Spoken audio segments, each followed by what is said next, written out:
We're going to talk about today about the most important topic that we need to know and prepare ourselves is the fact that Mashiach is coming very soon. And unfortunately, most people think it's some type of a promotional material. And most people don't even take the whole thing serious. And unfortunately, I run into so many people, I'm saying unfortunately because the people that I run into are from the religious world that really don't believe in the coming of Mashiach. They don't really take it serious. And I hear the most weirdest excuses and the weirdest things that people say about Mashiach. All sorts of weird things. It's an invention, it's a tactic of keeping us having hope, and all sorts of weird things like that. But the reality is that it's more real than it ever was, and you don't need to be a genius, and you don't even have to be a Torah scholar for that. Just have to open your eyes and see what's going on around you. And if you open your eyes and you don't see around you that Mashiach is coming any second, then you have to do a very, very serious reality check. Now, the problem is that nowadays everybody is dealing with some type of a problem. And everybody thinks that they are the only one who has problems. And everybody looks at their friends and their neighbors and their fellow Jews and congregates, and they're like, look, their life is so smooth and easy, and I'm dealing here with all these problems. And the reality is that everybody has problems. And your problems always look worse than everybody else's.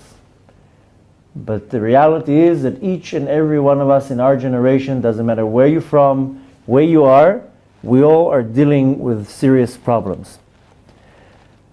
And some people, they deal with problems with money, with parnasah. Some people with shlom bayit, with relationships, with health. People are dealing with the loss of loved ones. Each one is dealing with something. And I heard once a joke. It's a joke, but it's very, very smart and very appropriate. That one time there was this Jew who was very God-fearing, was very devoted. Everything that says in the book he did, it's according to all the rules. But he had a terrible life. Never had success, never had money, all the time problems. And one day he ends up his life, a car runs him over. So he goes up to Shamayim, he goes up to the heavens with a lot of complaints. And he's like demanding, I want to see the boss. I'm very upset with this whole deal here. I did everything that I was told to do, and look at the life that I got. So they listen to his demand, and they take him in front of the Master of the Universe. And the Master of the Universe tells him, what can I help you? He's like, I don't know what you want from me. I did everything you told me to do. Every little line in the book I listened to, I did everything you wanted me to do. You didn't even give me one moment of peace, of happiness in this world. All my life was full of problems. Problems with money, and problems with health, and problems with everything was just problems. So God tells him, what do you want? What do you want me to do? He's like, I want another chance. It's not fair. I want to go back down. I want to have a near-death experience and have 1 million hits on YouTube.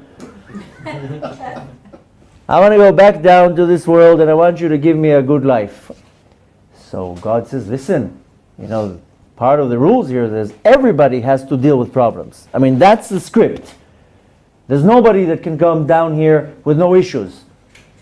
So he says, okay, so at least give me the least of the problems. I want the least problems that you ever gave to anyone. So God tells him, okay, go to the end of the corridor. You'll see a door, knock on the door. An angel will open the door, tell him that I sent you, and tell him that you came to choose a sack of problems. And tell him that I sent you, he'll take good care of you.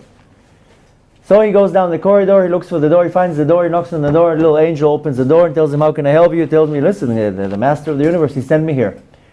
Okay, why? I need to find a bag of problems, he told me. So he says, okay, go in, shop around. The angel tells him, okay, shop around, you choose whatever you want. So he walks into this huge room that looks like Home Depot with tons of these lanes and very high shelves. Imagine a Home Depot, and all the shelves are full of bags. Big bags, small bags, medium bags, square bags, round bags. And he's running through the aisles, looking and looking. He's like, this time, I'm going to make sure that I'm getting like the best deal ever. And he's running up and down the aisles. Finally, he sees at the end of one of the aisles, like this little bag, like hidden between some big bags. He pulls out this little bag. He runs all happy, comes to the angel, tells him, I want this one, I want this one. So the angel says, okay, go tell the master of the universe, I just work here. He goes up to God and he tells him, I want this bag. So God tells him, oh, I see you chose your own bag. So we tend to look at our own bag, the bag of problems, and we complain that my bag is the biggest one, and why do I get all these problems?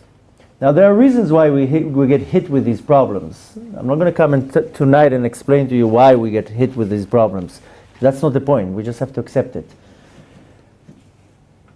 The point is that nowadays, before Mashiach is coming, and if any one of you doesn't believe that Mashiach is coming very soon, then you have to really, really look inside of yourself and look around you and really search and learn, so you get to a point that you understand Mashiach is coming. This is not a joke or some type of a promotional material that from the Kadosh Baruch Hu. And I know I have a lot of people come with the same question. We've been hearing about it for thousands of years. Why should he come now? Why now? Maybe he can come in 20 years. Maybe 40 years, maybe 60 years. Who says he's coming now? The reality is that we have many, many sources that point out that the coming of the Mashiach is very, very soon. But what does that got to do with us? The thing is that right before Mashiach comes, the world has to go through a change. Because every time that there's a new beginning of anything, the old state has to be completely destroyed. That's how it works in this universe. You start a new beginning, whatever you had before has to be crushed and totally destroyed. And you see it with the rhythm of life, the rhythm of this world. You can take now a seed and put the seed on the table. And you'll water the seed and you'll sing to the seed. You'll do whatever you want. 40 years it will be on the table. Nothing was going to grow out of it. But you take the same seed and put it now in the ground, and you wait a couple weeks or a couple months, something will start growing and sprouting out of it. And why is that? Besides the fact that there's a power in the ground, that this has the power of growth, with the help of the Kadosh Baruch Hu it grows, but what really happens when you put the seed in the ground? The minerals in the ground, in the sand, they make the seed rot. And because the seed rots and gets completely destroys, then starts a new beginning and the seed starts sprouting. And from that comes out whatever if it's a tree, if it's a plant, whatever it is. So in order to have a new beginning, the old state of the seed has to be completely crushed and destroyed and rot. And this is how you see everything in this world. Everything in this world, before you have a new beginning, the old version has to be destroyed. So right before Mashiach comes, the world has to go through a period of time that it has to start transforming. Because the world was created for a certain amount of time, and it was functioning a certain way. And if you're looking at it by nature, for thousands of years, up until about 150 years ago, the world was exactly the same. Everybody was riding donkeys, riding horses, cooking the same way, washing their clothes the same way. Everything was the same way for thousands of years. Plowing the land the same way. They had a certain system, and that's it. And suddenly, about 150 years ago, 120 years ago, started the Industrial Revolution. And within 120 years, we moved from plowing the land with donkeys to having satellites and space shuttles and technology that if you would tell somebody 200 years ago about this technology, they'll think you're like completely nuts. So almost for 5,500 years, the world was working the same way. No changes. Everything was the same. Here and there they added something. And suddenly you jump 100 years forward and look where we're holding now. Look now where we're holding and look where we were 10 years ago. 10 years ago, the technology we had then, then we thought we're so advanced. Now, 10, 15 years ago, who had GPS? Who don't even know it's a GPS? Now every little phone has a GPS. And when you're thinking about it, this miraculous thing, you anywhere you are, something spots where you are and directs you and guides you. So within 100 years, we jumped from being in the old age, in the Stone Age, into modern age. And before that, it was all the same for thousands of years. And why suddenly the change? How come we didn't have this change 500 years ago, or 1,000 years ago? Or why didn't it evolve in a very gradual way? Why every 200 years something came up? Why dafka now? Now the truth is that there was always technology. It was just not revealed. You know that Shlomo HaMelech had a car. Shlomo HaMelech had electricity and electronics. It says in the Gemara that he had they used to call it the metal demon. That's how the Gemara is talking about it. But Shlomo HaMelech had a car. He had a train. He had everything. He knew all the technology. He knew everything. You know that Rashi's grandson had electricity. So looking at almost 900 years ago, they used to think that he's doing witchcraft. But he just had electricity. He knew how to do it. Then Con Edison didn't invent anything. We had it from the first day of creation. We had everything. It was just not revealed for many different reasons. When they asked Shlomo HaMelech why he's not coming out with this new invention about he had a train on a track. He says, why should I give now our enemies to kill us faster? Seeing in his Ruach HaKodesh that our enemy will try to destroy us with trains. So he's like, why should I give them now the knowledge and the opportunity? But we know Shlomo HaMelech had a very fancy, like a lazy boy seat. It was full of electronics. It moved. So we always had it. It was just not revealed. And right now, before the coming of Mashiach, in the last 100 plus years, suddenly the world is completely changing. So the world is starting to change and evolve into a completely different state to start preparing us for the time of Mashiach. So we see as the time goes, we start going through different stages and starts shifting.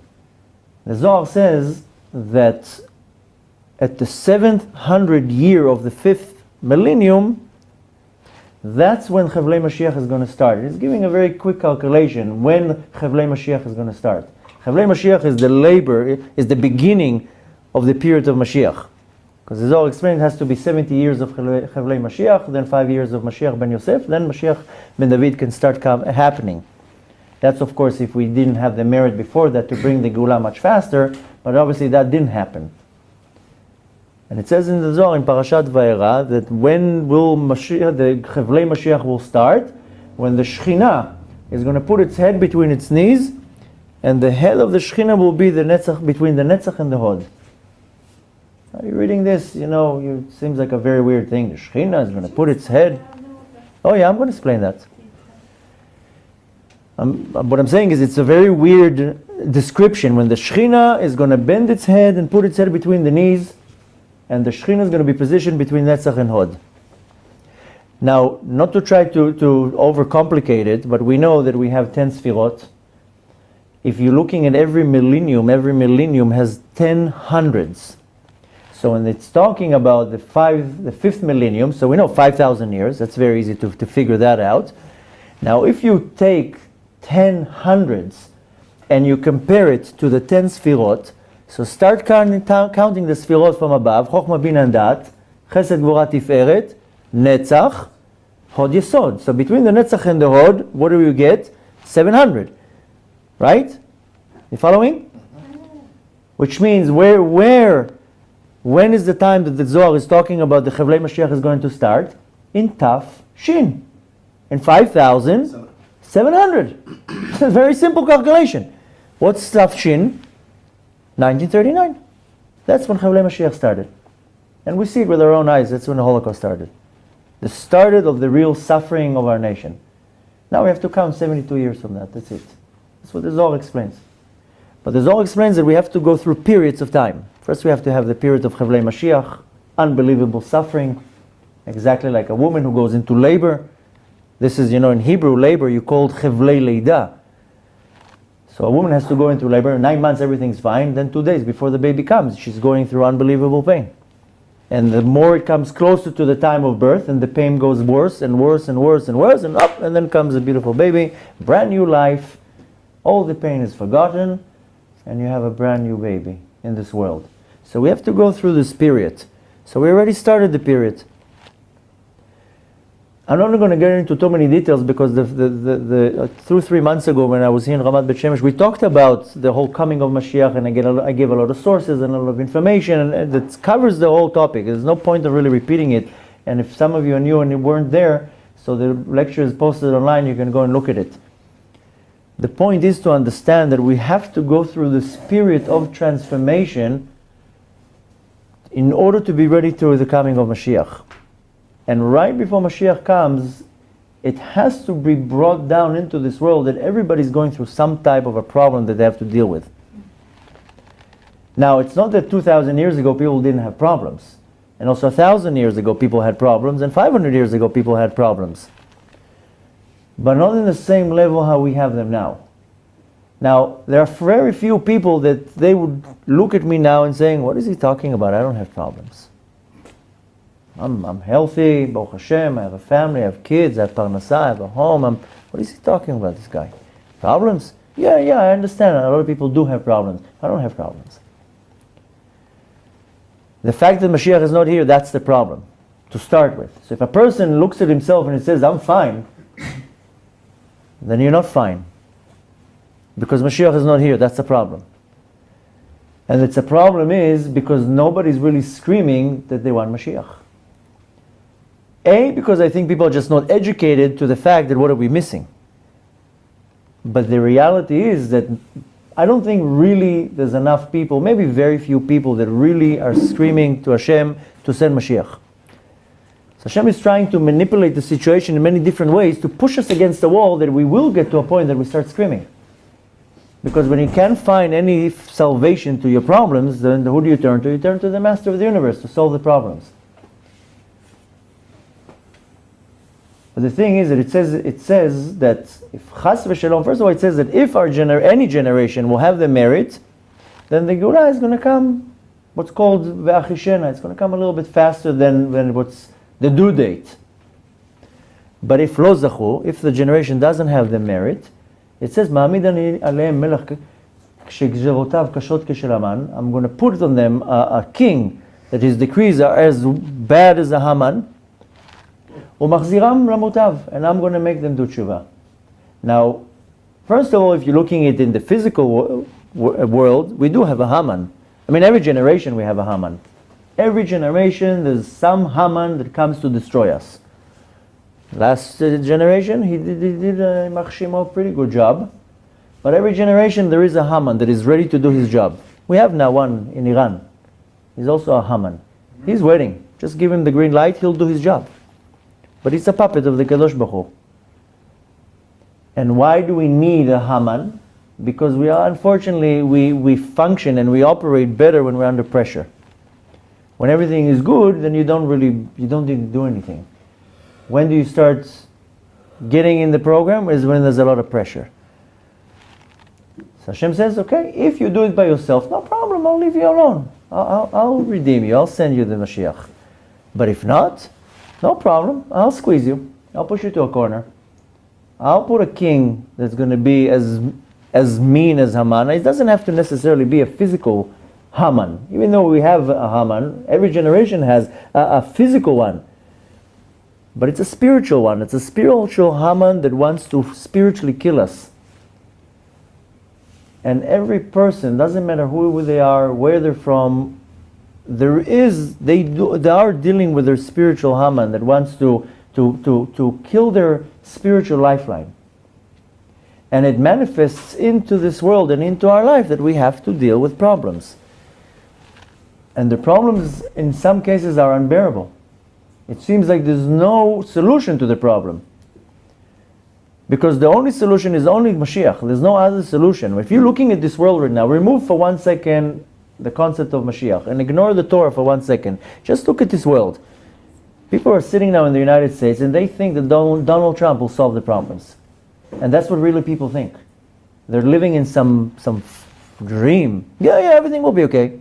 Yeah, he'll get elected and he's going to bring us the pride back. I mean, come on, you have to be like a complete moron to look at the world. I'm sorry I'm using this word, but you have to be completely ignorant to look at this world and think that there's some type of a solution to this world. You're looking at the Palestinian problem, and you think there's going to be a solution by talking to someone? There's no solution here. The problem is not even talking between the nations. The problem that we have is with the Kadosh Baruch Hu, not with a bunch of people. And people looking at this world and they think that they have solutions to the security problems, to nations. There's no solution. The Hashem already placed these problems. These are like very general and global problems.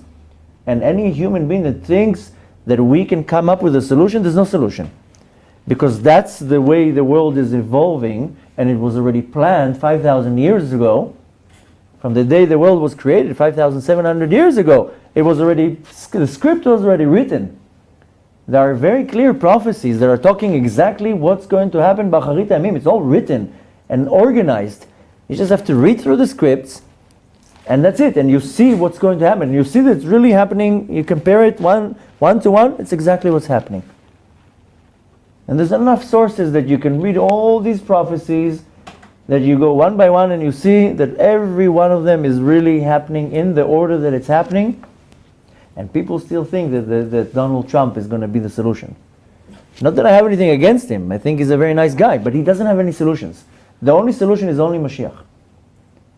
So the Kadosh Baruch Hu is putting a very tight rope on each and every one of our necks, and each one is dealing with something. So one person is having a lot of problems with his parnasah, and another problem just lost a relative, another problem is dealing with a sickness, and every person is pushed to the wall in some type of a way.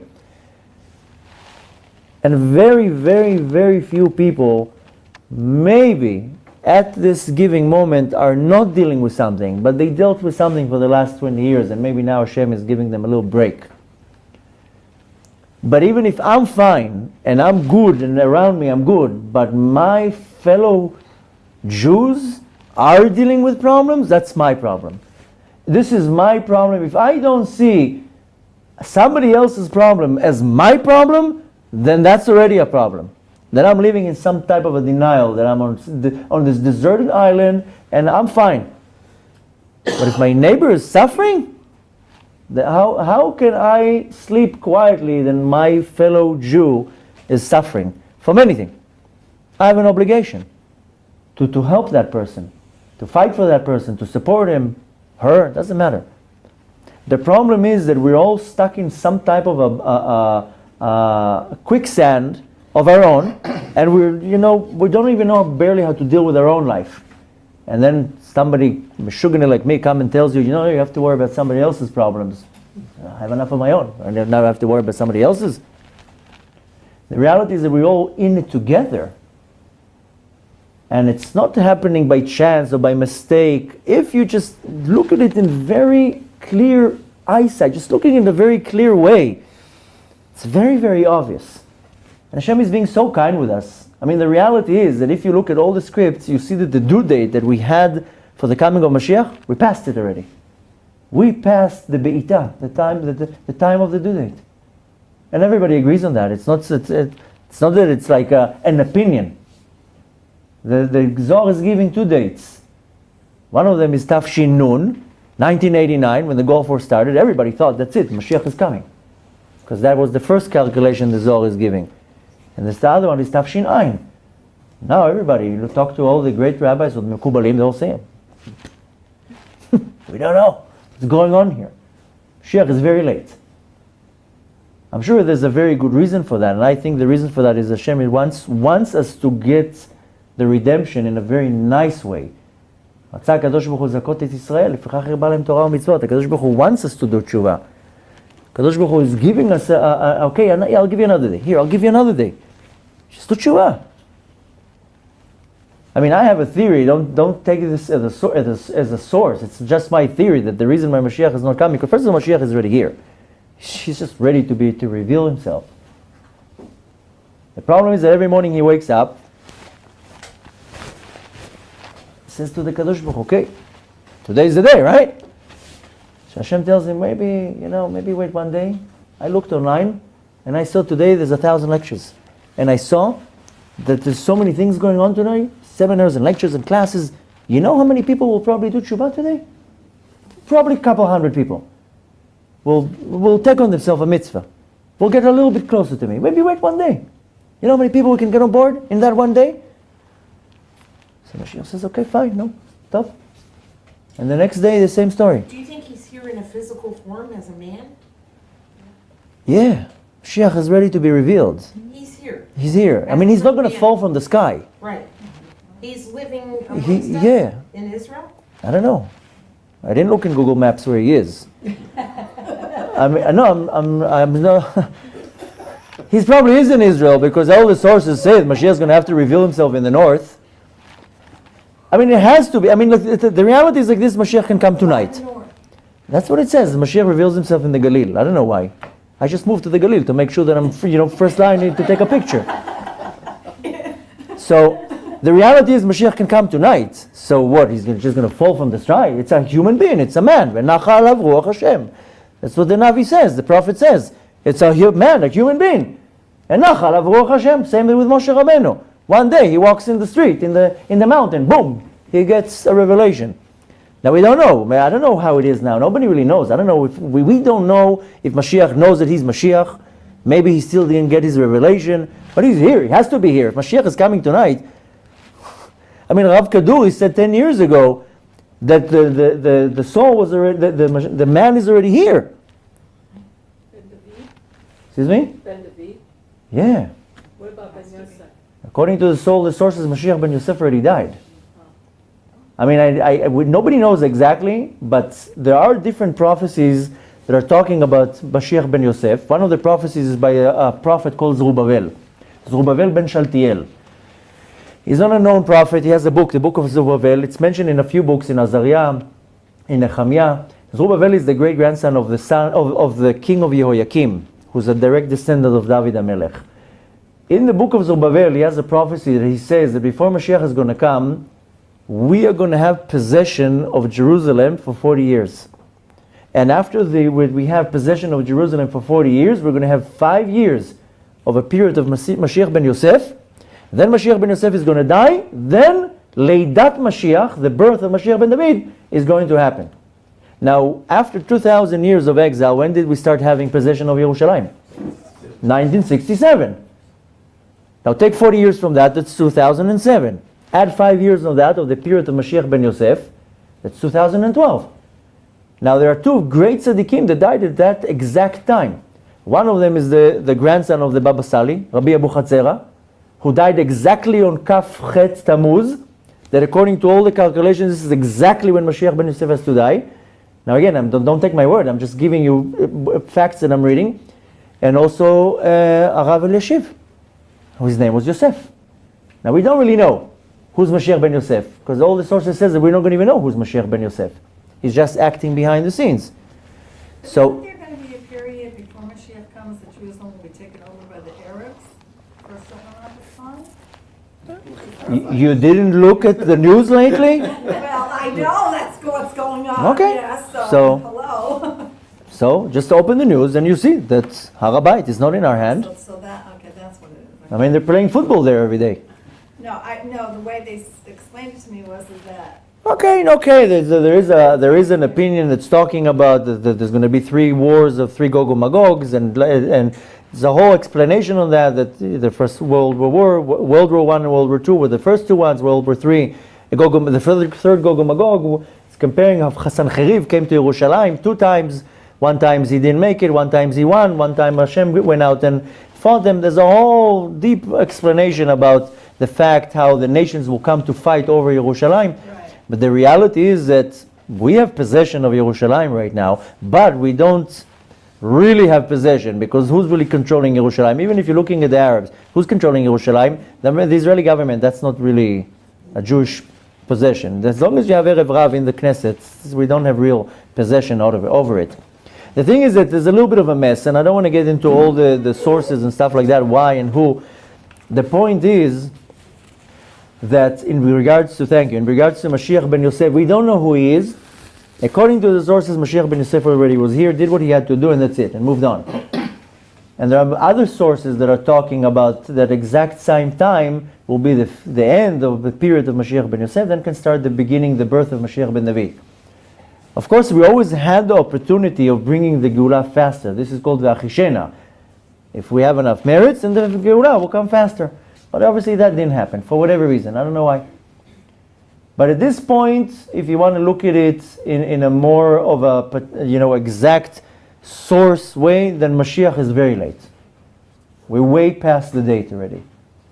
Why?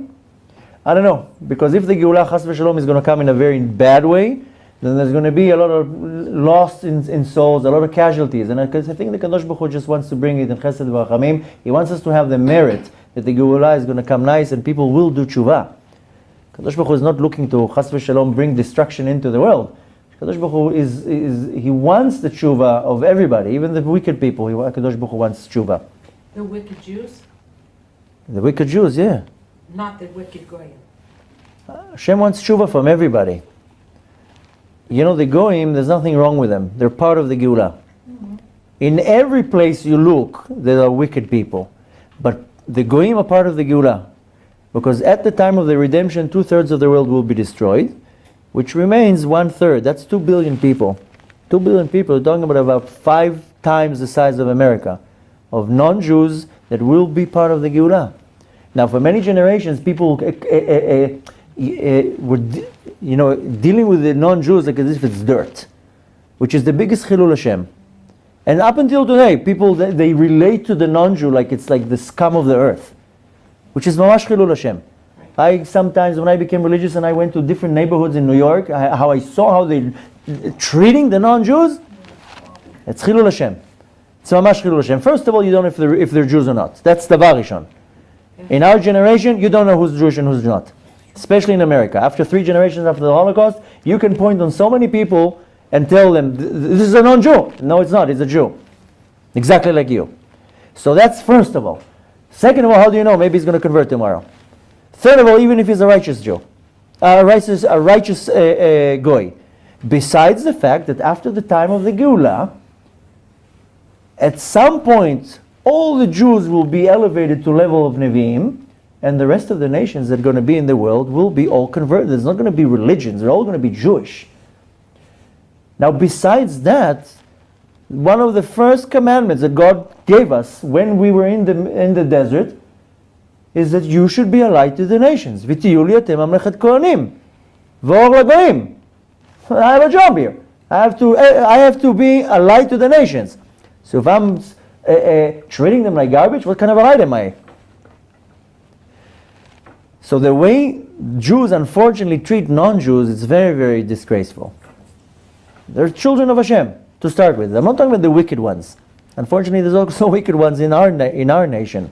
But Hashem wants all the wicked people to do tshuva. Hashem wants also the non-Jews to do tshuva.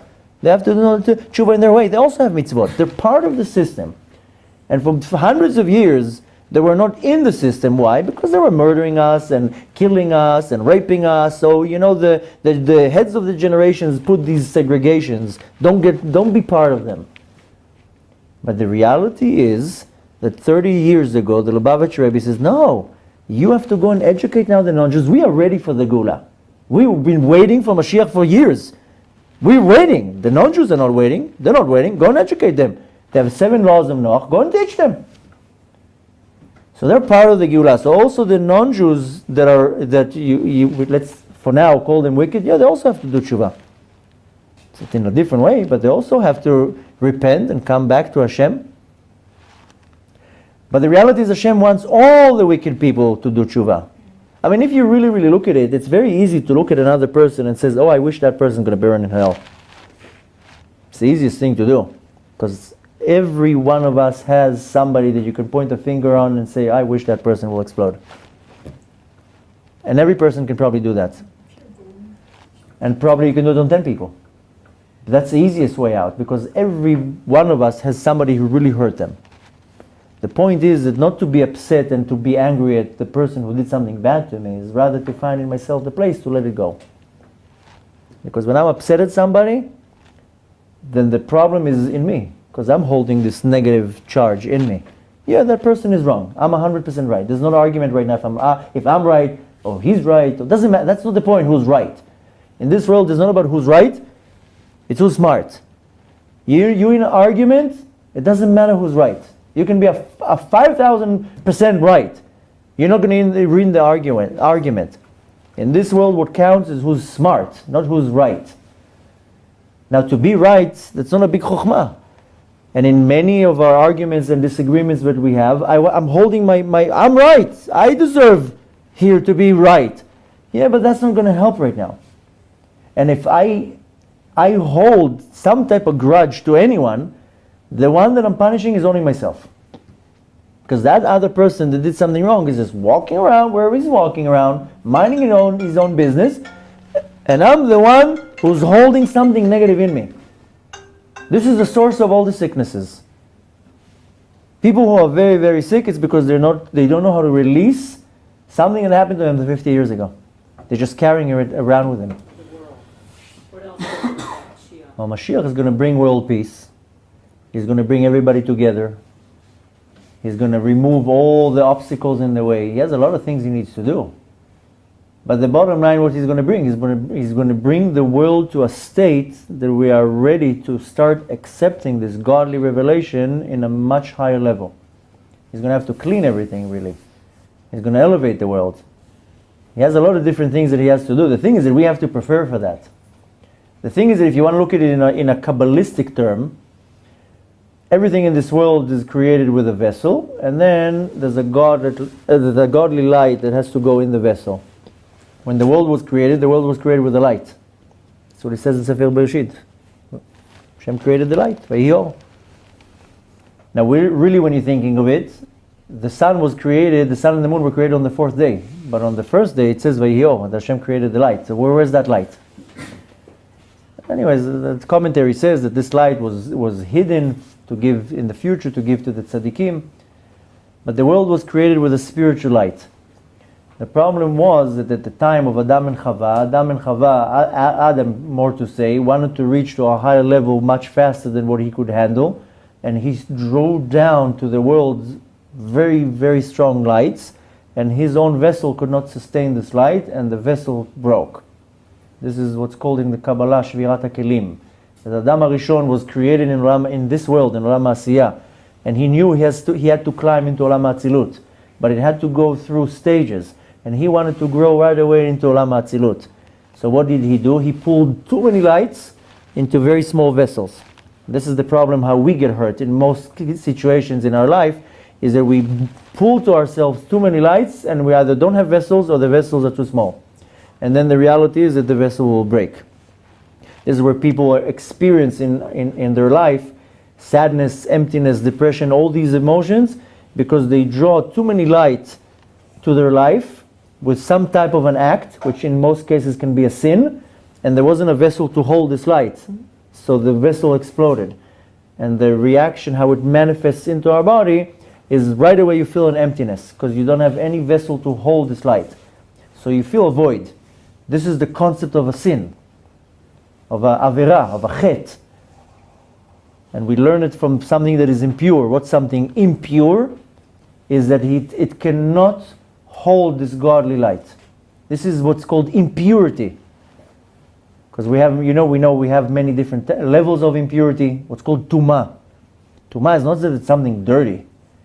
It's just that the vessel is not perfect. And it has the opposite effect. So that's why when a person does certain sins, then he damages his own vessel. The result from that, the light disappears. Siluk ha'or, this is what's called. What will be right away the physical reaction? Sadness, emptiness, depression, isolation. All these things that, we tend to blame it on physical things. But the reality is that what I did in a spiritual way, I did not allow this godly light that was created by a mitzvah, by learning Torah, by helping another person, but I did not allow it to come into the right vessel. Too much light, or sometimes a little bit of light, or the vessel is damaged. There's many different ways how this can manifest. So when the world was created, in the beginning Hashem put too much light. It explains in the Zohar, and then many different books of Kabbalah, how Hashem like kind of better tested the world. Let's put it this way, in a modern terminology. But the thing is that right now in our generation, then most of the vessels are still broken. Now, you have a question? Or to continue? No, I was just thinking, if the vessel broke and the light went everywhere, is that why we're in exile, or parts of us everywhere? Well, I don't want to completely sidetrack, but it explained that Adam HaRishon was a pillar of light. He was a neshama, he wasn't a guf. And when he went down in his level, when he sinned, he went down in his level. It's not that he broke himself, but he went down in his level, and this pillar of light exploded. And it exploded to millions and millions of sparks. And these sparks, some of them fell very far down into this world, into the klipot, and some of them just scattered around the universe. And that's mainly why we were almost 6,000 years in exile, to go and start sifting and finding these lights, these sparks. This is called avodat habirurim, the sifting between the darkness, because these godly sparks got stuck in the klippah, in the power that opposes holiness. And that's why for thousands of years our main job was to sift through the good and the bad. This is what's called the secret of the tree of knowledge, Sod Etz Hadat. And the secret is Tov Ra, good and bad, that the good and the bad got mixed together. That's why the Torah came to explain to us how do I have to separate. This is good, this is bad, this is permitted, this is not permitted, this is kosher, this is not kosher, this is pure, this is not pure. If I want to know how to deal with this world, Hashem gave me a manual. Here, take this manual, read it, you'll know what's pure and what's not pure. You know what's kosher and what's not kosher. If I wouldn't have the Torah, how would I know that a pork is not kosher? I mean, it looks like any other animal. Why should I not touch it? Because the godly spark that enlivens the pork will damage my neshama if I touch it. If I digest it. It's going to be a short circuit between these godly sparks. So Hashem had to tell me, this is permitted, this is not permitted, this is impure, this is not pure. So Hashem gave me a manual. And for thousands of years, that was our job, to sift through the darkness and to pull out these godly sparks, to bring them back to their source. And now we're already done. We're done with avodat habirurim. That's what Mashiach is going to do when he's going to come. He's going to put everything all together like a puzzle. We're back to stage one, back to Gan Eden. And we're going to be souls like Adam HaRishon, a soul in a body that sees God. We're going to walk around like prophets. We're going to see God everywhere, like Adam HaRishon. Rabbi, does it have to come by year 6,000? No, in the year 6,000 we just finish the no, not only that, we finish the state of the world of the 6,000 millennium, and then we go into the next stage, which some people call that Olam Haba, the world to come. Mashiach in a human form have to reveal himself by 6,000? Chas v'shalom. This is 224 years. I know. This is like literally the end of the end of the end. Right now? No, it's 6,000. Right. If Chas v'shalom something happens and Putin doesn't nuke America, then we have to wait till the year 6,000. That's in theory. But That's the cut-off date. Right. But Mashiach is going to come very much more before that. When? Yeah. Maybe tonight. I don't know. Maybe tonight. Each and every one of us will take on himself something, and he's going to come tonight. What do you think? That he's coming tonight? No. I don't know. When do I think? I don't know. I don't think. You think? I hope it's coming tonight. We're not even supposed to know What? what's coming, right? It's not about supposed to know or not to know. We have to do whatever we need to do to make him come faster. It's not about calculating when he's coming. Maybe he's going to come in 2 weeks, so let me paint the house before he's coming. No. We're human beings. We're dying for him. Okay. Well, you have to rephrase that instead of we. You have to say I. I'm accomplishing for him. So unfortunately, it's still not in the we. If it was in the we, then we would be in a different place. Because people don't believe. That's why I asked my Rav, when is he coming? He's coming soon. Will I live to see it? Some people can leave a minute before he comes. You know what a zchut it means, to see the coming of Mashiach? You know what a zchut it is, to see it actually happening? And even if, let's say, Be'ezrat Hashem, the Geulah is coming in a very nice way. Hashem had a good day and he's like, okay, I forgive everybody, let's bring him nice. So, okay, millions of Jews are going to have to come into Israel, but we here we're going to see it live. You know what a difference it is? That you're going to see it with your eyes, and 6 million Jews in America are going to see it on a screen. So even if Aren't they being pushed out? Excuse me? They seem to be being pushed out all Of America? everywhere. They're sleeping. 99% of them, they don't feel pushed out. That's the problem.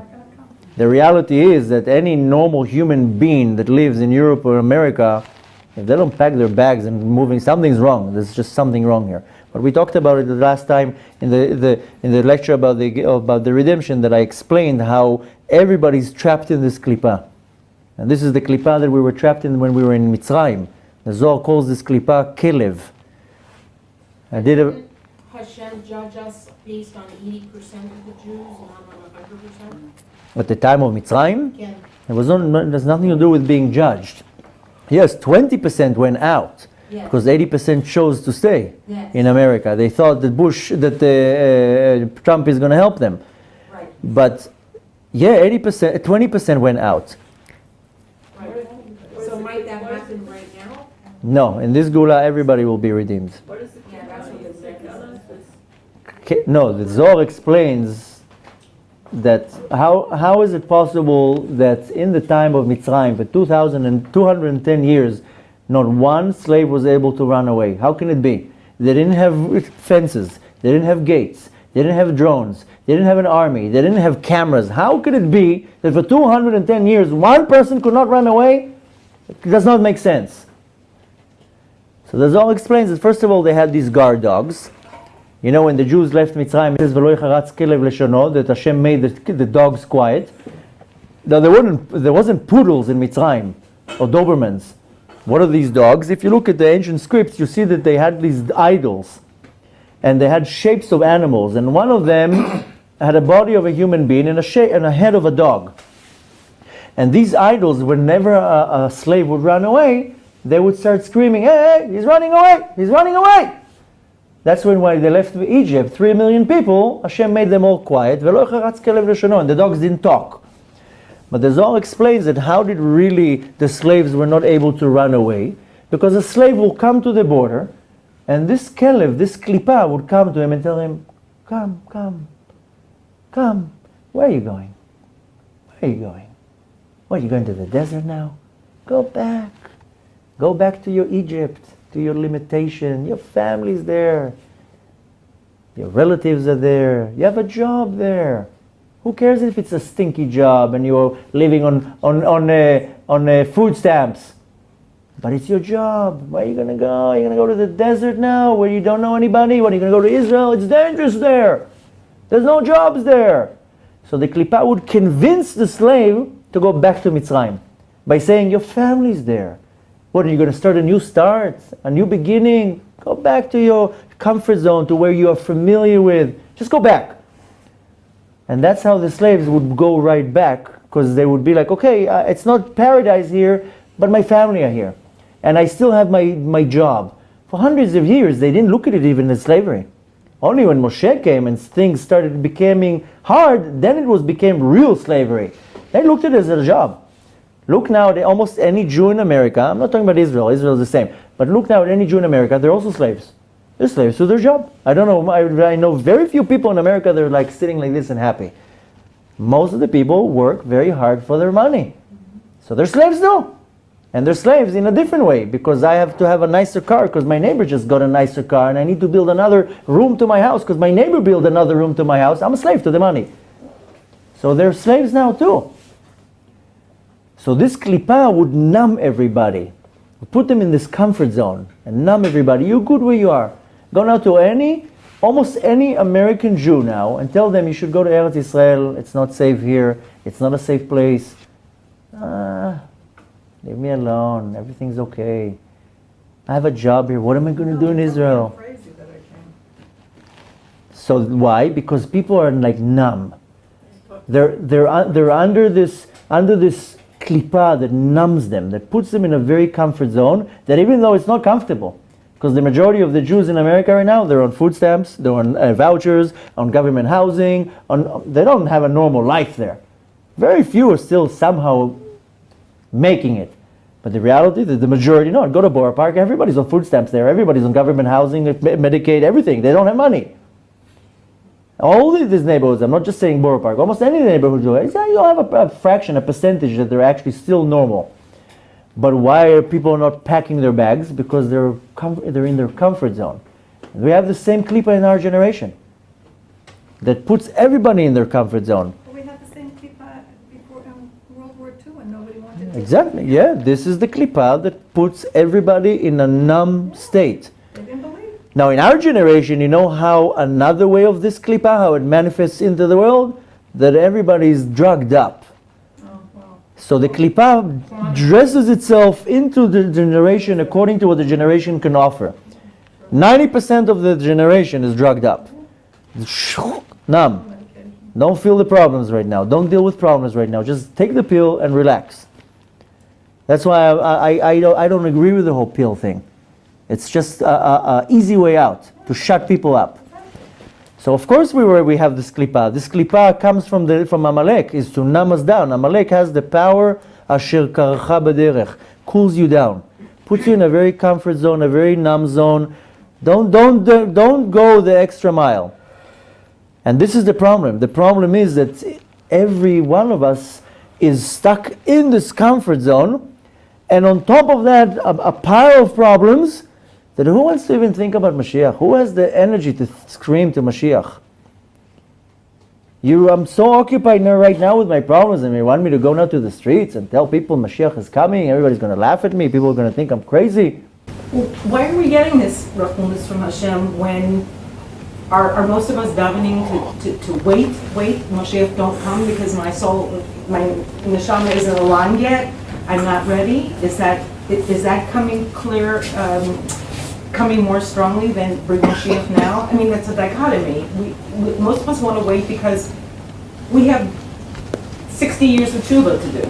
We're backed up. Don't worry, Mashiach is going to take care of everything. Not too long ago I met this young man who did tshuva, and he's unbelievable. They met unbelievable. He's running all day long and carving people, and he's really going out of his way. And he tells me in kind of a weird way, I don't want Mashiach to come yet, because I really want to do good tshuva. I told him this is the most ridiculous terutz that I ever heard. Because, Mashiach is going to, don't worry, Mashiach is going to, whatever he didn't do, Mashiach will add it up. Like a good father that tells the son, you want to buy yourself something? Okay, you work, come up with X amount of money, I'll give the rest. I get all these types of questions from many different people. I get it, a very popular question that I get is from people who are in the middle of converting and telling what's going to happen if Mashiach comes now. Where am I going to hold? I didn't finish my conversion. So don't worry, Mashiach is going to stamp the Giur. Don't worry. Mashiach is going to solve all the problems. So if you think that you need another 60 years of doing tshuva, you do your part. Don't worry, when Mashiach is going to come, he's going to finalize it. You just said that, with all due respect, you just said that Hashem's waiting because... I just said that don't take it as a source. It's just a theory that when I have to try to figure out why Mashiach is not coming, because I feel that Hashem does have Rachmanut on us and He wants us to really do tshuva by ourselves. But when it will come to the point that that's it, Mashiach says that's it, then Mashiach will finish the job. We shouldn't think that way. Yeah, we chas v'shalom. This is the worst attitude to say, I wish Mashiach will come in a year so I can finish my tshuva. No, it's not up to you to finish your tshuva. You have to do what you need to do. What's the impetus to even do tshuva if that's the way you're thinking? Excuse me? If that's the way someone thinks, what's even their impetus? What's their willingness? Because you have to come up with your part of the deal. I'm talking about what these people are thinking. If they think that's fine and we know Mashiach is going to fix everything, why even bother? Let's just wait and... That's the problem of the attitude of many people. That maybe, you know what many people say? Listen, who am I? This is too big of a problem for me. Let the rabbis worry about it. And when Mashiach comes, he comes. But the reality is that Hashem wants each and every one of us to scream. So he pushes you to the wall. Because if you're not pushed to the wall, you're not going to scream. And you see, you know who are the ones who are doing Aliyah? Not the ones who have money and they can come here easily. The ones who don't have money, that lost their job, lost their house, lost everything, like, okay. They are the lucky ones. They may be thinking, on the external part, they look like they lost something. They gained everything. But the ones that not moving from their comfort zone, it's like as if they're so sunk into their klipa that they can't even move anywhere, which I don't chas v'shalom to say anything negative about any Jew, but it's like as if it seems like Hashem says, no, these people, they're really working on themselves, let me pull them out of the dirt, and the ones who are real kvetch, okay, let them stay there. I don't know what Hashem's plan is, and chas v'shalom, we want all the Jews to do tshuva and come to Eretz Israel. The point is that everybody tends to look at their own world and say, I have problems, I cannot deal with my problems right now. I'm barely dealing with my problems. You want me to deal with other person's problems? You want me to worry about the Geulah? Let the rabbis worry about it. Let the other people worry about it. But you said something that we have to be like every somebody else has a problem. It's our problem. Yeah. So, okay, I can understand part of that, but if somebody has a problem and they're not willing to listen, and you want to be there, and you want to be compassionate, and you want to help them, and they're just dragging you more and more into their mud, they're dragging you down to a level where you don't want to be, because you can't handle it. So don't go to that level. You have to distance yourself, because it's just taking you to a place where you don't. Not everything is black and white. In some situations, you need to pull back. You can be, Superman. If you're in a situation that you cannot handle and it pulls you down, then you move out a little. I'm not saying that you have to now devote your entire life and jump on every situation and save the world. You can't do that. But first of all, just by the fact that I worry about somebody else's problems, by default my problems diminish. So if I'm worrying, I'm concentrating on my problems, then Hashem says, okay, so deal with it. But when you go and says, okay, fine, I have problems, but let me help him, and let me help him, and let me help him. To a degree where you could take it, and then For sure. you can't, you have to back up. That's 100% sure, because first of all, in any situation, there's no black and white. You cannot come and say, I'm going to save the world. If there are situations that you cannot handle, and if it will damage you, then you have to move away and let somebody else do it. But there's enough who to help. The problem is when I'm occupied in helping another person, it doesn't necessarily mean with giving him money. It can help him emotionally. And it can help that person with any way. But when I'm occupied in helping somebody else, by default, my problems are going to get removed. Because Hashem says, you taking care of my kids' problems, I'll take care of your problems. This is the method what Hashem works. If you think that you can handle your own problems, you can't. Nobody can. So Hashem says, if you think you can do it yourself, then let's see. But if you go out of your way and you say, okay, my problems are my problems, that's not the point right now. Let me help another person. And Hashem says, you taking out of your time to help him, I'll take out of my time to help you. And the fact is, put it to the test and you'll see that you go out of your way to help somebody else, your problems disappear. Because you're occupied in somebody else's issues. Now there's no black and white. Don't go now and help another person and say, he was wrong, my problems still exist. It doesn't work like that. First of all, you also have to give it some type of a period. The point is that what you have to take from tonight, and this is the most important thing, is that we're all in it together. And if you're suffering, I have a problem because I'm going to suffer too. And if you're suffering or you're suffering and I'm not doing anything about it, I'm suffering too. Because we're all in the same boat. And maybe you have more problems than me, fine. So let me put my weight in. The whole system, how it's built, if you're really looking at the system of the Torah, it's built on a very, I give you, you give me, this whole exchanging. If you're looking at it in a normal way, you ask what Mashiach is going to do. One of the things that Mashiach is going to do, there's not going to be such a thing as economy in the world. Once Mashiach comes, you can throw the money to the toilet, money is not going to have any value anymore. Credit cards are going to be pieces of plastic, there's not going to be the whole concept of economy. Why? Because the right way of doing it, that each country is going to support the other country. One country has a lot of rice, another country has a lot of wheat. They're going to exchange. And countries are going to, because in the beginning the world is going to be the same. Olam keminago inag. Everything's going to be the same, but everything is going to be based on exchange. Now in this world, oh, you want something? Buy it. But when Mashiach is going to come, we're going to exchange things. That's the right way. That's the way of the Torah, that we're working in some type of a way that I'll give you what I have, you give me what you have. You know, we'll help each other.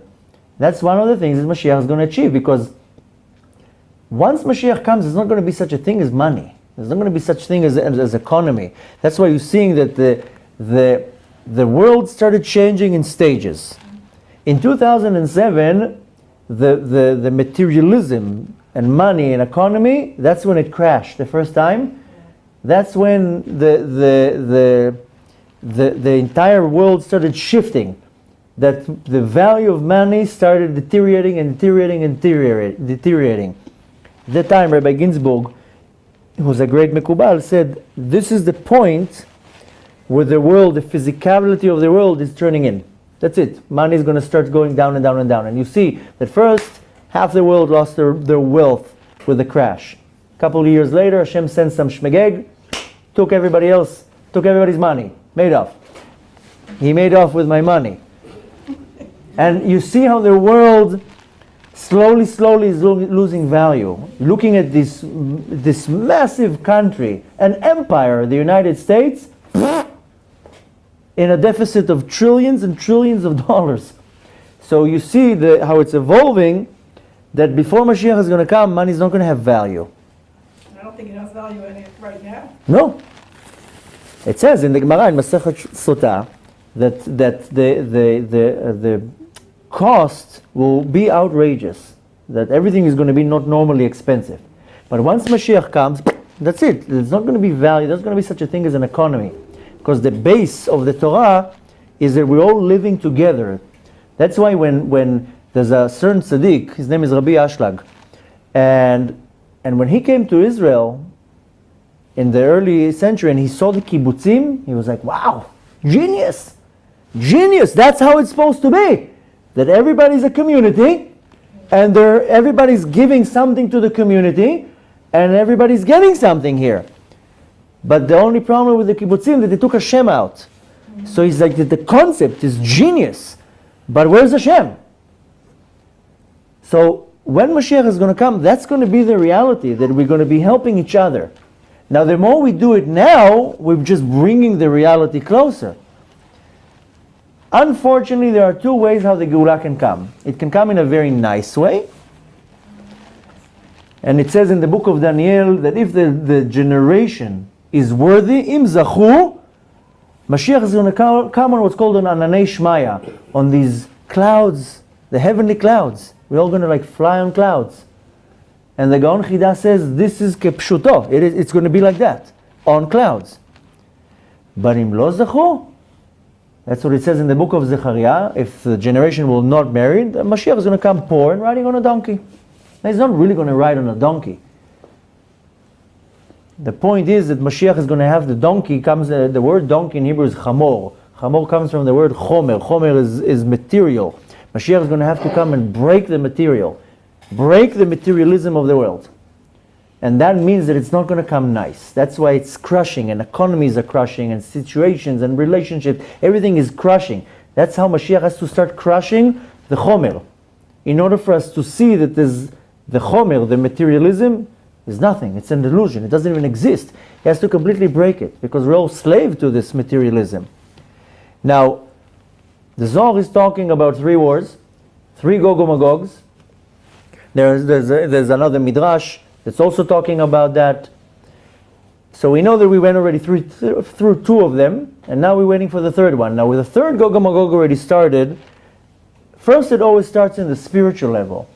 And if chas v'shalom we don't have enough merits, that it manifests into the world, into a physical war. So the spiritual war already started. If chas v'shalom, the spiritual war will manifest into the world, into a physical war, all you need is the first nutcase to press the button. That's it. 10 seconds, 2/3 of the world is destroyed. That's all it takes. It's our job to bring the Geula nice, because we don't want it to come not nice. If the Geula is coming not nice, the sages at the time of the Gemara, when they saw in their Ruach HaKodesh what's going to happen, they're like, I don't want to be there. Yate velo achmine. I don't want to be there when he comes. I don't want to see it even. Because they saw in their Holy Spirit, in Ruach HaKodesh, how it's going to look. So we want to avoid that. We don't want it to get to that, but we wanted to bring it nice and bechesed, with a lot of kindness. So it all depends on us. But didn't Hashem say that he would not destroy the world like he destroyed the world at one time? He said he's not going to destroy the world with a flood. That's it. That's what he said. I'm not going to destroy the world with a flood. But if I want to destroy the world with a star hitting the earth, or a nuclear bomb, or whatever. See what's going around in the world right now, all over. Destroying the world could be an earthquake, it could be a tsunami, it could be flooding the whole United States. So it's basically the same thing. Hashem prepared all the options how the Geula can come. He prepared a few nutcases and enough nuclear bombs in the world to flatten the world. He prepared all the scenarios. He prepared a star flying over this world. However he wants it to happen is going to happen. But it's in our hands. Because I have the power to make sure that the Geula is coming nice. When I'm saying I, not me, every one of us has the power to bring the redemption faster. It's by going out of my limitation.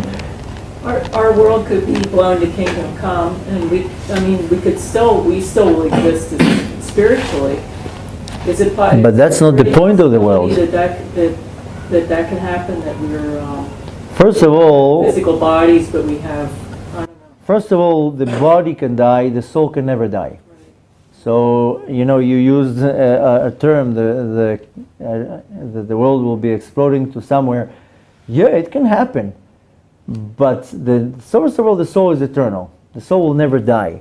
But that's not the purpose. Don't worry, Hashem is not going to let the world be destroyed. There's a whole purpose here. And if Chas v'Shalom the Geula has to come in a destruction, is to flatten everything, to come a rebirth of it. And even when it's talking about in prophecies that 2/3 of the world will be destroyed, okay, so we're still left with a third. And we don't know how it's going to happen. Yeah, there is a very good chance that Chas v'Shalom the redemption is not coming nice. I mean, that you don't have to be a genius. Just open the news. Internet. And you'll see that the world can come to an end very soon. I mean, you have enough nuclear power out there and enough nutcases that are threatening. I mean, if you look at the Russian, what's his name, the Sar HaBitachon, the Russian one, every 2 days he's threatening this country, we're going to nuke you, we're going to nuke you. He's like talking like as if it's like pulling something out of the pocket. So, and they'll do it. The Russians already proved that they mean business. When they say something, that they're going to do it. And you have China, you have Korea, you have enough nutcases that all you need is one, is going loco. So, the point is that we don't want to look at it in such a negative way and walk around, oh my God, the world is going to be destroyed. That's not the point. I'm asking in a positive way, actually. Maybe that's not such a bad thing. It could create terrible suffering, but we don't want it to happen like that. The end product is maybe that's. But we don't want it to happen like that. We have many different possibilities. We have many different possibilities, but I think what would be the best to do, because I think some people want to have an early night. Let's finish. Not an early night, not a late night. Yeah. We're already past the early stage. Listen, if you have kids and a wife, you could go. Baruch Hashem. I'll finish the points of what we want to give across, and then you can interrogate me and we'll go through everything. The point is very, very simple. Bemet is very simple. The thing is not to overcomplicate the situation, it's rather to simplify the situation. The reality is as follows. Mashiach has to come any second. The next part of our reality is a real suffering, in some type of a way. And we want the suffering to end. We want this headache to finish. We want to go already to that. We had enough. Bemet, we had enough. Everybody can come and say, yes, I had enough. I'm ready.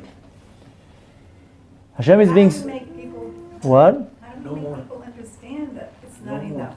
And they'll say, I don't want to hear it. How do you make people understand that? First, you have to understand that. Oh, I understand. So, the thing is, at first, each and every one of us has to reach to a point that we really understand, know, believe, and willing to make a change.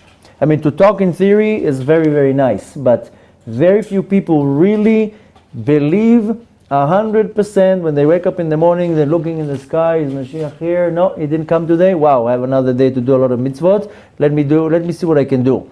The reality is very few people really live it, really believe it. Their drive every day is not the fact Mashiach is coming.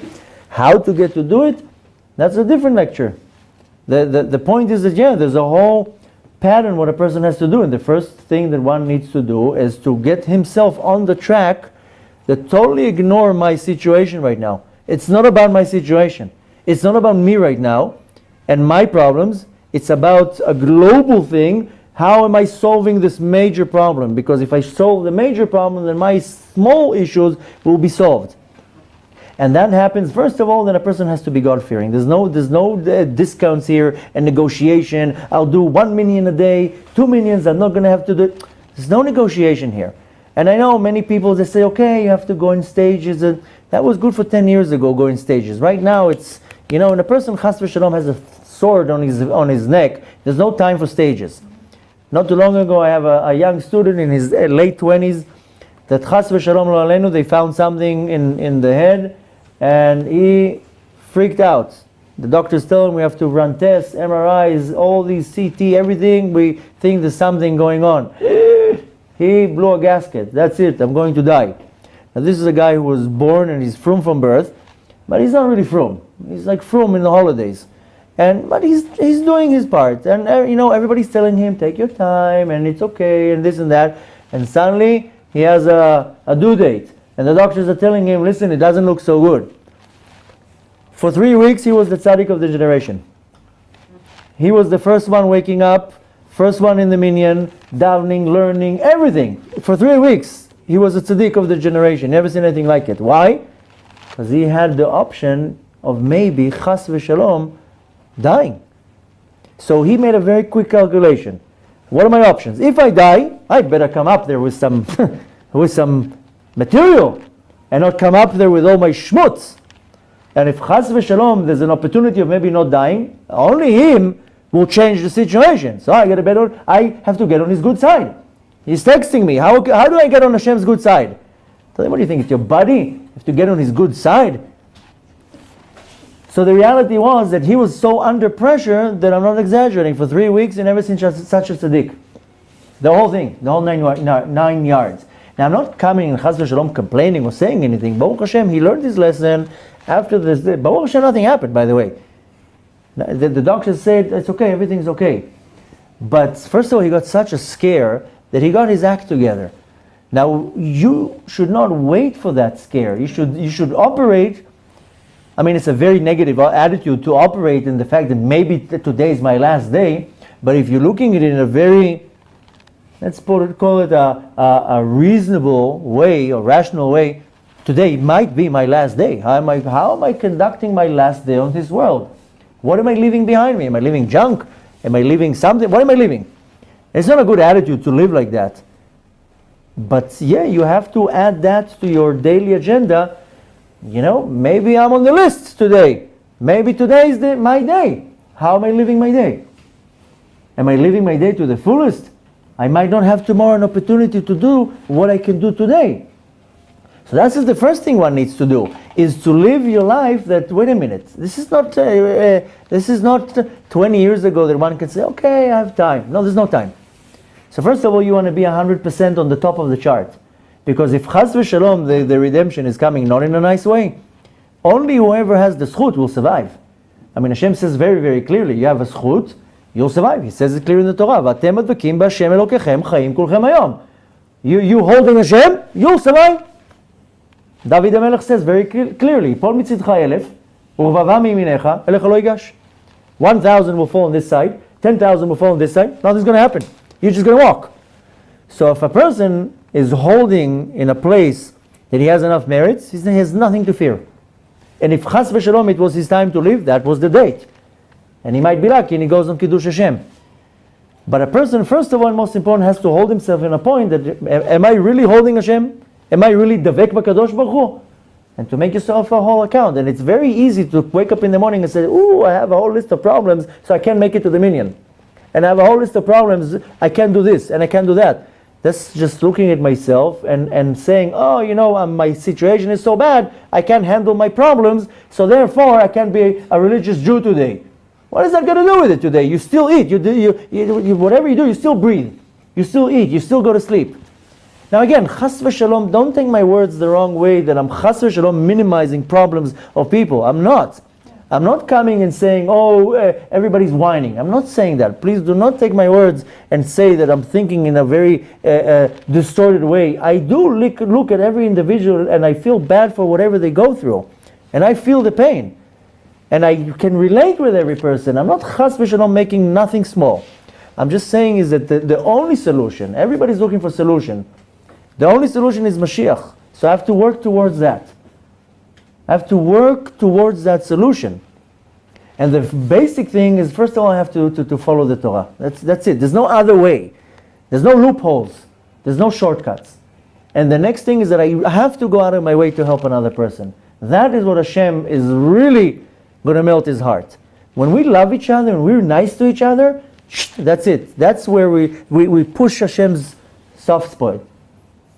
And exactly like most of you are parents here, I can tell it on myself that when my kids fight, especially over nonsense, over like a little plastic toy, it breaks my heart to see what are you fighting?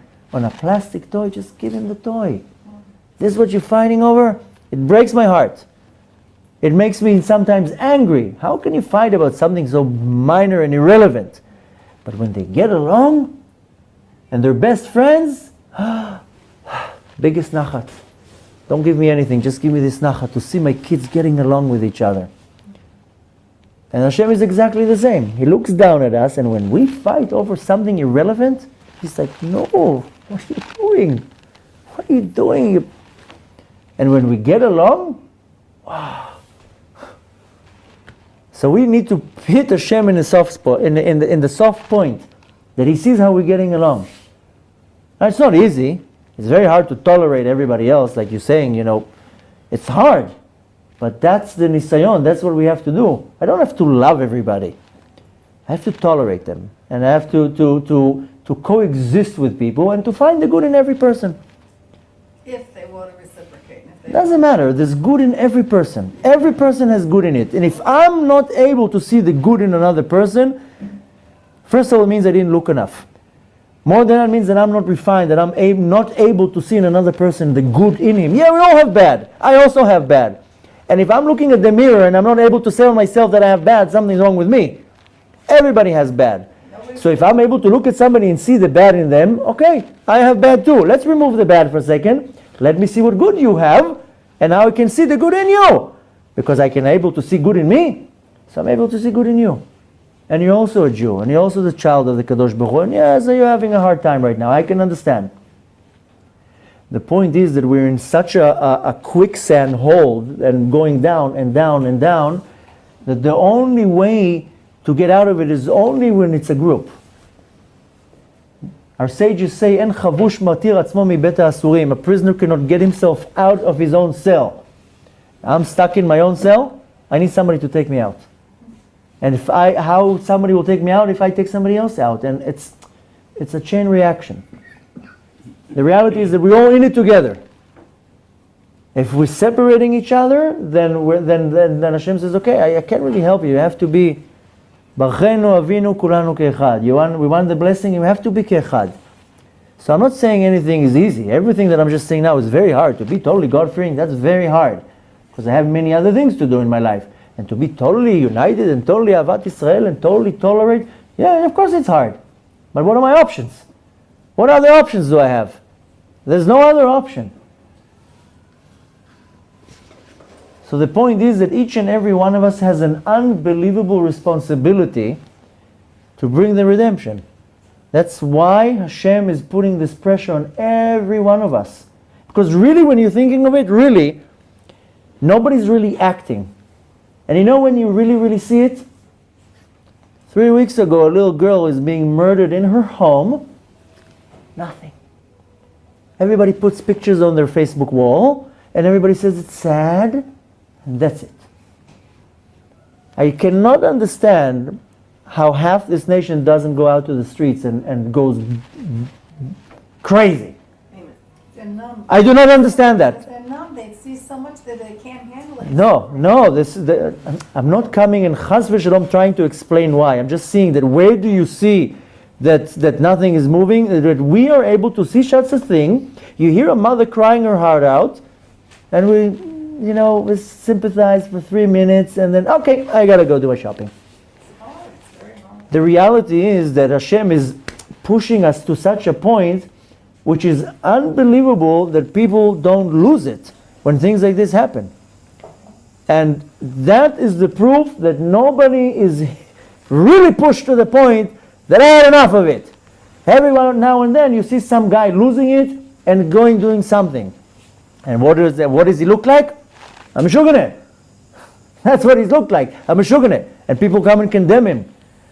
The reality is that we're all pushed to, Hashem is pushing us to the extreme because He wants us to scream for Mashiach. He wants us, He says, I want you to scream for Mashiach, and I'm not going to give you that for free. Because if I have to give it for free, it's going to have to come not nice. We have to scream, we have to demand. Not too long ago, we celebrated Pesach Sheni. Now what is this holiday? This holiday means that if somebody was out on the journey, he was impure, or whatever other way he could not sacrifice the sacrifice of Pesach, then he got a second chance. You know why they got that second chance? They came to Moshe Rabbeinu and demanded, why should I go give a sacrifice? What kind of a chutzpah is that? They demanded, I want to give a sacrifice. So what if I was impure? What is my problem? Why are you taking this chut from me? They demanded, they got their sacrifice, they got their holiday. We don't demand Hashem that I have to come now and says, I demand, I want to give a korban. I want to give a korban. What kind of a chutzpah is it that I cannot give a korban? I have a sheep out here. I want to bring it to Bet HaMikdash. Nobody demands. Nobody demands from the Kadosh Baruch Hu, I want to use my right as a Jew. I want to sacrifice. I want to do something. But everybody's like,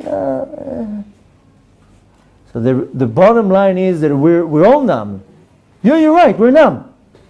Why? It's not a question why we're numb. Don't try to analyze why.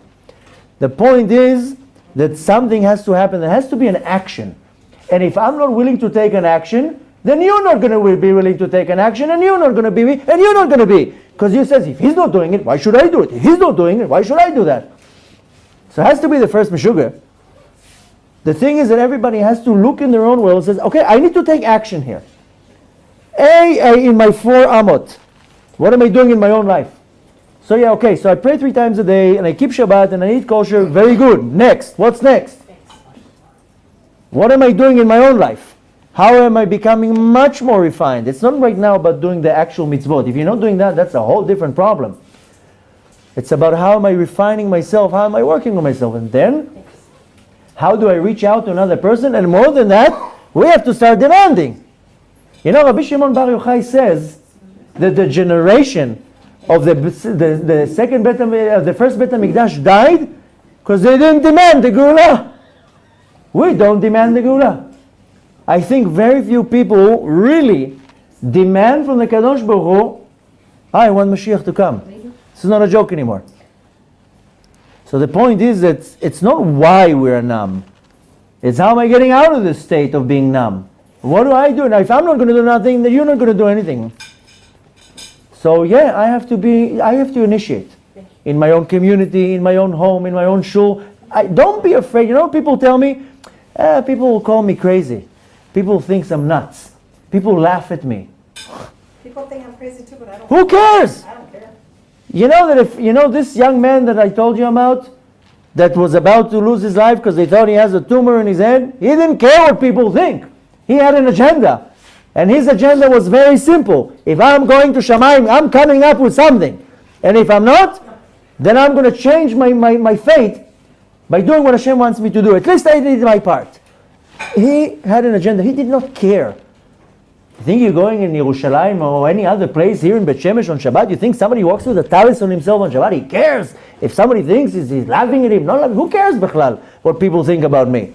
I have to do the will of the Kadosh Baruch Hu. I have to care what the Kadosh Baruch Hu thinks about me, not what you think about me. With all the respect, I don't care what you think about me. I care what the Kadosh Baruch Hu thinks. I have to impress one entity, and that's only the Kadosh Baruch Hu. I don't have to impress anyone. Yeah, I have to do it in their Eretz, I have to do it in their way of the Torah, not to hurt anyone, not to stamp on anyone. Yeah, but I have to give din v'cheshbon to only the Kadosh Baruch Hu, not to anyone else. So if you feel all the time that people are going to laugh at me, they think I'm going to crazy, they think I'm this, then you're going to get anywhere like that. The thing is that each and every one of us has to stand and say, what am I doing? I have responsibility here. And if we have enough of these people, the Geulah is going to come. We don't need the entire nation. People say, we need all the Jews to do tshuva. You don't. You need a knish tachada, a small group. That's what Rabbi Shimon Bar Yochai says. We're just in a little group that is taking it serious. We have this little group, we'll be in good business. We'll be in good shape. Everything can turn like that. Hashem already proved that He can make miracles that we can't even imagine what type of miracles we can see. Positive miracles. Hashem can change everything in one shot. But we have to give the opportunity. We have to do that. Hashem says, I'll do my part, you do your part. And if I'm just living my life sunk into my own issues, I'm not going to be productive in anything. Yeah, the issues are not going to move away. Don't think that if you do any type of action, your own issues will move. They're not. They're staying there till Mashiach comes. And in most cases, they're going worse and worse and worse. There's not a solution. Not any other solution. The only solution is Mashiach. So I have to point myself, how am I bringing Mashiach? Not how am I dealing with my problems. The problems are there to stay. Till Mashiach comes. When Mashiach is going to come, they disappear. B'ezrat Hashem, we should merit to see the Geulah with our own eyes very soon. And we should, B'ezrat Hashem, each and every one of us should have the merit in bringing the Geulah. B'ezrat Hashem, the next shiur will already be rushing to see one of the korbanot. And just remember that it's all in our hands, and every one of us has the power to do it.